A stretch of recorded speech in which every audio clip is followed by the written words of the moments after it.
Buenos días chicos, bienvenidos una vez más a su aula virtual.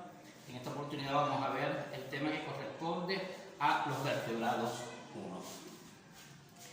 Antes de comenzar nosotros la clase es importante que sepamos que los animales vertebrados o en el reino Animalia, como ya vimos, o Animalia, como ya vimos en las clases anteriores, existen dos tipos de animales, unos que son vertebrados y unos que son invertebrados. En esta parte, cuando hablamos de vertebrados, estamos hablando de animales que están en el filo de los cordados, porque presentan una parte ósea, es decir, y aparte de eso tienen un cordón que se denomina en muchos de los casos sería el cordón que une a el cuerpo con el cerebro y empiezan allí las funciones nerviosas, como es la médula espinal, o un cordón que sería el que se encargaría entonces de transmitir las sensaciones nerviosas al resto del cuerpo, cuya información obviamente parte del cerebro. Hablar de los cordados es algo bastante denso, es algo bastante complejo. Sin embargo, el autor pues habla, en el caso para ustedes, se simplifica un poco sobre los puntos más importantes de los cordados. Y para poder nosotros entender un poco mejor esta parte de los cordados, de los que tienen columna vertebral, los que están formados por huesos, por huesos y cartílagos, entonces vamos a decir o vamos a definir qué son estos animales vertebrados. Los animales vertebrados se encuentran en el filo de los cordados, ya dijimos por qué, porque tienen o poseen un cordón, ¿okay?, que los identifica o los diferencia del resto de los animales.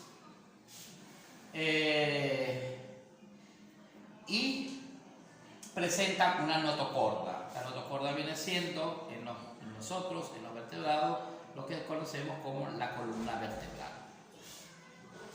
Los vertebrados se dividen en 5 clases. Hay peces, hay anfibios, hay reptiles, aves y mamíferos. El hombre, es decir, los seres humanos, pertenecemos entonces al grupo de los mamíferos, ¿ok? Pero en diferentes géneros y especies. Una de las características que generalmente nos hacen entonces nosotros diferenciar a estas 5 clases de vertebrados es lo siguiente. Vamos a comenzar entonces por los peces. En los peces, estos presentan escamas sobre su cuerpo.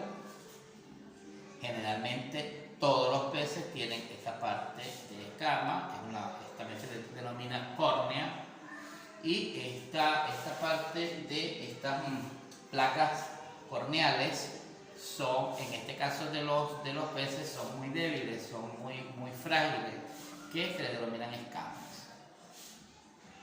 Para respirar, ellos necesitan, como su respiración no es aeróbica, sino que es anaeróbica, pues ellos requieren entonces de unas branquias, porque ellos respiran debajo del agua, es decir, que obtienen el oxígeno del agua y no el oxígeno del aire, el que se libera a través del proceso de fotosíntesis. Entonces, en este caso sería que estos animales requieren entonces de branquias, ¿ok?, y no de pulmones como los mamíferos, que requerimos entonces de una respiración aeróbica. Son ovíparos, es decir, sus crías nacen por huevos. Generalmente las hembras liberan los huevos, ¿ok?, y los machos los fecundan fuera de la hembra, ¿ok? Los machos, una vez que los huevos están en el medio externo, en el agua, obviamente, estos los fecundan y es así como nacen entonces los nuevos individuos. Se clasifican en peces sin mandíbula, en el caso de las lampreas. Estas no tienen mandíbula, es decir, no tienen una boca, ellas succionan, ellas se alimentan y es a través de difusión, ¿ok?, u ósmosis. y se adhieren a ciertos mecanismos o a ciertas condiciones en el fondo del mar para poder alimentarse. Están los peces óseos. Estos peces óseos también se le llaman osteictios, ¿okay? Que son los que tienen un sistema un sistema espinal y un sistema óseo como tal. Está constituido por espinas, son huesos muy frágiles, muy débiles y muy delgados, puntiagudos. Pero se le dicen óseos porque eso es el esqueleto o el endoesqueleto que tienen estos peces o que tienen estos animales. En este caso nosotros podemos decir que el jurel y la caballa son uno de los ejemplos, entre otros tantos peces que hay, que son entonces osteocitos. ¿Ok? Hay también peces cartilaginosos, es decir, que no están constituidos por este grupo de espinas, por esta caparazón o por este endoesqueleto como tal, un juego espinoso, como vemos generalmente en el pescado, ¿okay? Sino que más bien tienen cartílago. En el caso del tiburón, si nosotros podemos hacer una incisión, si nosotros pudiéramos hacer una necropsia, abrimos al animal, vamos a ver que el animal no carece, igual que el atún, no carecen de huesos como tal, de una médula espinal, de una columna espinal, sino que estos tienen cartílagos más bien, que son los que los mantienen a ellos de esa manera. Es decir, que tienen mucho más carne, más masa muscular, más carne que hueso. En el caso de los osteocitos, estos no tienen más cantidad de hueso que masa muscular o carne. A estos peces cartilaginosos también se les llama condrictios. Estos condrictios entonces, como por ejemplo el tiburón, no poseen un sistema óseo, sino que poseen más bien un sistema cartilaginoso. Cuando hablamos de los anfibios, entonces estamos hablando de un grupo de animales que son muy diferentes a los peces en ciertos aspectos.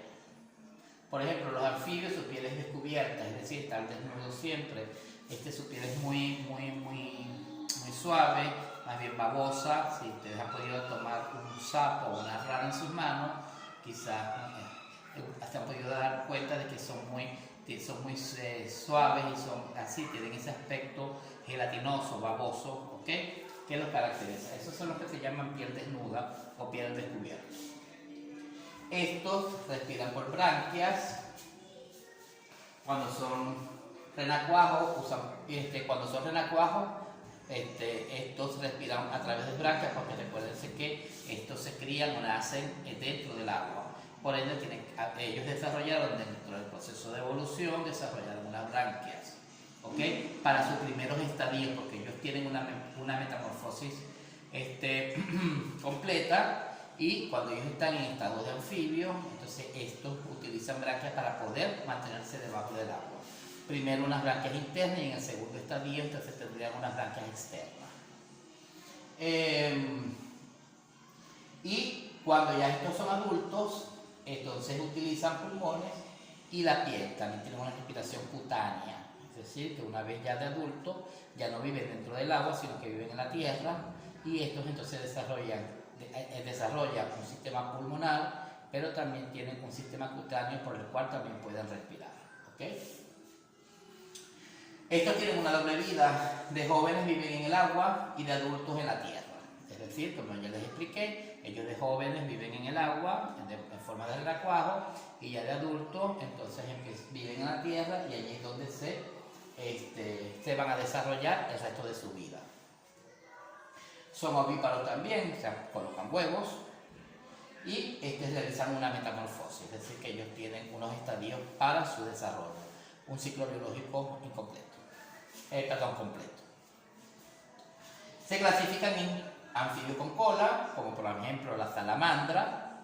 Hay anfibios sin cola, que son los más generales, los que más se conocen, como los sapos y las ranas.